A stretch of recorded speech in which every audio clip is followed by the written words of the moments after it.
అందరికీ నమస్తే. మరి నిన్న కాంగ్రెస్ అగ్రనేత రాహుల్ గాంధీ గారు మణిపూర్ నుండి రెండో విడత భారత్ జోడో న్యాయయాత్ర ప్రారంభించడం జరిగింది. ఆ యాత్ర మొత్తం బస్సు యాత్ర, కొన్ని ప్రాంతాల్లో పాదయాత్ర ఉంటుందని తెలియజేయడం జరిగింది. ఆ యాత్ర నిన్న మొదలు పెట్టడం జరిగింది.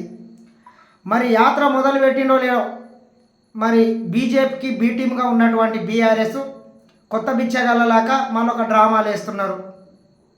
ఆ యాత్రకు సంబంధించినటువంటి రాహుల్ గాంధీ వాడుతున్నటువంటి బస్సు తెలంగాణ రాష్ట్రానికి సంబంధించినటువంటి ఒక ప్రధానమైనటువంటి కాంగ్రెస్ పార్టీ నాయకులు సుధాగోని లక్ష్మీనారాయణ గౌడ్ అనేటటువంటి వ్యక్తి ఆ బస్సుని తన సొంత డబ్బులతో కొని ఆల్ ఇండియా కాంగ్రెస్ పార్టీ పేరు మీద రిజిస్టర్ చేసి దాన్ని గిఫ్ట్గా ఇవ్వడం జరిగింది. దాని రిజిస్ట్రేషన్ కూడా తెలంగాణ రాష్ట్రంలోనే జరిగింది. ఎందుకంటే తెలంగాణ రాష్ట్రానికి సంబంధించినటువంటి బస్సు ఇక్కడనే దానికి అన్ని రకాలుగా బుల్లెట్ ప్రూఫ్ కావచ్చు, అన్ని రాహుల్ గాంధీ యాత్రకు సంబంధించినటువంటి అన్ని ఏర్పాట్లు ఉండేటట్లు ఆ బస్సును డిజైన్ చేయడం జరిగింది. దానికి TS09 GF 8055 అనే నంబర్ని కూడా మన ఖైరతాబాద్ రిజిస్ట్రేషన్ ఆర్టీఏ ఆఫీస్లో రిజిస్ట్రేషన్ చేయడం జరిగింది. మరి దానికి ఏదో ఈ దేశంలో ఏదో పెద్ద తెలంగాణ రాష్ట్రంలో ఏదో తెలంగాణ రాష్ట్ర సంపదని మొత్తం దోషి కాంగ్రెస్ పార్టీకి పెట్టినరని కొంతమంది చిల్లర వేదవాళ్ళు చిల్లర కామెంట్లు చేస్తున్నారు ఈరోజు.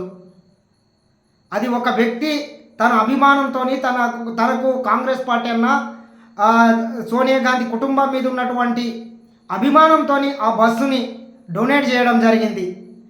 మరి దానికి చిల్లర మల్లరగాళ్ళు అంతా ఇదేదో చిల్లర కామెంట్లు చేస్తున్నారు. ఏం దిక్కులు దివానా లేని మీ పార్టీకే గతంలో మల్లారెడ్డి లాంటి పారిశ్రామికవేత్తలు వందల వేల కోట్లు మీ పార్టీకి డొనేషన్స్ ఇవ్వచ్చు. ఈ దేశంలో ఎవరికి లేనట్లు హెలికాప్టర్లు కొనుక్కోవచ్చు, సొంత విమానాలు కొనుక్కోవచ్చు. అది తిప్పి కొడితే ఒక 3-4 కోట్ల బస్సు ఉంటుంది. ఆ బస్సుకే మీ ఎందుకు రా ఇంత ఏడుపులు ఎందుకు రా ఎదవల్లారా? కాంగ్రెస్ పార్టీ ఈ దేశాన్ని 50 సంవత్సరాలు పరిపాలించింది. జస్ట్ ఒక ఆఫ్టర్ ఒక 5 కోట్లు పెట్టి బస్సు కొనుక్కోలేని స్టేజ్లో కాంగ్రెస్ పార్టీ ఉందా? మీరు ఆలోచన చేయండి. ఎవరో నాయకుడు ఆ నాయకుడు రాహుల్ గాంధీ మీద అభిమానంతో ఆ బస్సు కొనిస్తే మీ కడుపులో నొప్పిందిరా బాబు. అధికారం పోయింది, మైండ్ బ్లాక్ అయ్యి ఏం చేయాలని అర్థం కాక ఇటువంటి చిల్లర మల్లర పనులు చేస్తున్నారు. తెలంగాణ మొత్తం సంపద దోషి ఏఐసిసికి పెడుతున్నారని ఒక చిల్లర మల్లర పనులు బంద్ చేయండి ఇకనన్నా. ఎందుకంటే ఆకాశం మీద ఉమ్మితే మీ ముఖం మీద పడుతుంది, అది గ్రహించండి ముందు. కాంగ్రెస్ పార్టీ ఎప్పుడైనా ఏ రాష్ట్రాన్ని కానీ ఈ దేశాన్ని మాత్రం దోసుకు తినే సంస్కృతి కాంగ్రెస్ పార్టీకి లేదు. ఆ రకంగానే ఉంటే ఈరోజు మీ చేతిలోనే కూడా 50 ఏళ్ళు దేశం కూడా ఉంటే ఈ దేశాన్ని మొత్తం దోసుకొని ఎక్కడో అమెరికాలో పోయి సెటిల్ అయ్యేవాళ్ళు. కావున కేటీఆర్ ఇకనైనా నీ చిల్లర బ్యాచ్తోని ఇటువంటి చిల్లర మల్లర ప్రచారాలు చేయించకుంటే అది నీ హుందతనానికి నీ గౌరవాన్ని పెంచుతుంది. కానీ ఇటువంటి చిల్లర మల్లర పంచాయతీలు పెట్టడం వల్ల ఇక్కడ ఒరిగేది లేదు. నీవు కావాలంటే చూసుకోవచ్చు.